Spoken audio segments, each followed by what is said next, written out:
Hello friends, આજે આપણે બનાવીશું ખૂબ જ ટેસ્ટી બહાર લારી પર મળે તેવી જ ચટપટી ભેળ, જેને બનાવવી ખૂબ જ સરળ છે.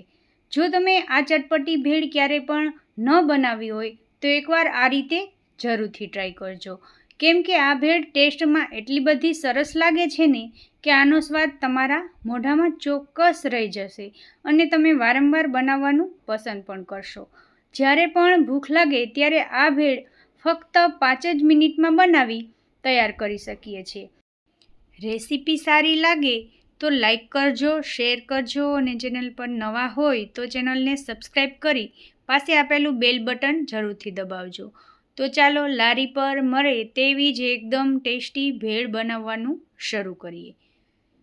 તો એના માટે આપણે અહીંયા એક બાઉલ લઈ લઈશું.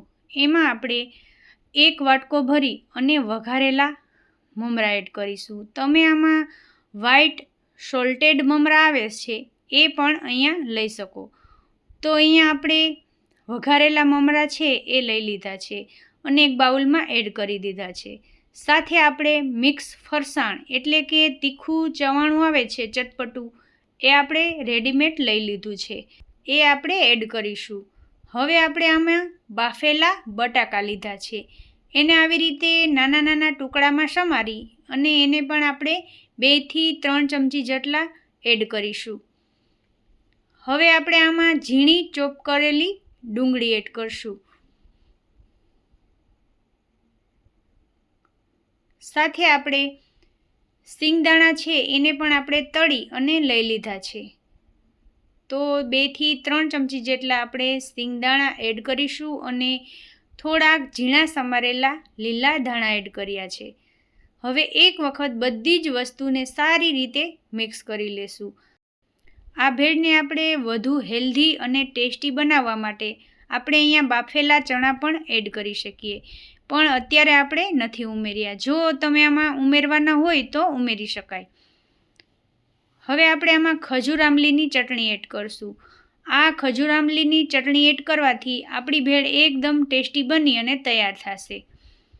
તો આપણે આમાં 4 થી 5 મોટી ચમચી જેટલી ખજૂર આમલીની ચટણી ઉમેરી દઈશું અને એક વખત સારી રીતે મિક્સ કરી લેશું. જો તમે વધુ સ્પાઇસી ખાતા હોય તો આમાં લસણવાળી તીખી ચટણી પણ એડ કરી શકાય અને ગ્રીન ચટણી પણ એડ કરી શકાય. અત્યારે આપણે આ ખજૂર આમલીની ચટણી સાથે જ આ ભેળ બનાવી અને તૈયાર કરી છે. તો એકદમ સરસ મજાની ફક્ત 5 જ મિનિટમાં આપણી હેલ્ધી અને ટેસ્ટી લારી પર મળે તેવી જ ચટપટી ભેળ બની અને તૈયાર થઈ ગઈ છે. જુઓ, એકદમ મસ્ત મજાની, જોતાં જ ખાવાનું મન થઈ જાય એવી સુપર ટેસ્ટી લારી પર મળે તેવી જ મસ્ત મજાની ભેળ બની અને તૈયાર છે. તો આ ભેળ આપણે જ્યારે પણ અચાનક ભૂખ લાગે ત્યારે આપણે આ બનાવી અને ખાઈ શકીએ અને જ્યારે પણ ચટપટું ખાવાનું મન થાય ત્યારે પણ આ મસ્ત મજાની ભેળ આપણે ફક્ત 5 જ મિનિટમાં રેડી કરી અને ખાઈ શકીએ. બાળકોના લંચ બોક્સમાં પણ આ ભેળ આપણે આપી શકીએ છીએ. તો નાના મોટા દરેકને પસંદ આવે એવી સરસ મજાની સુપર ટેસ્ટી ભેળની રેસીપી તમને કેવી લાગી એ મને કમેન્ટમાં જરૂરથી જણાવજો. તો ફક્ત 5 જ મિનિટમાં બની અને તૈયાર થાય એવી સરસ મજાની આ ટેસ્ટી ભેળની રેસીપી એક વખત ચોક્કસથી ટ્રાય કરવા જેવી છે. એકદમ લારી પર મળે તેવી જ ટેસ્ટી ભેળ બનીને તૈયાર થશે. તો ક્યારેક અચાનક ભૂખ લાગે કે ચટપટું ખાવાનું મન થાય ત્યારે આ રેસીપીને ચોક્કસથી ટ્રાય કરજો. રેસીપી ગમી હોય અને ચેનલ પર નવા આવ્યા હોય તો સૌથી પહેલાં ચેનલને સબસ્ક્રાઈબ કરજો અને વિડીયોને એક લાઈક ચોક્કસથી આપજો.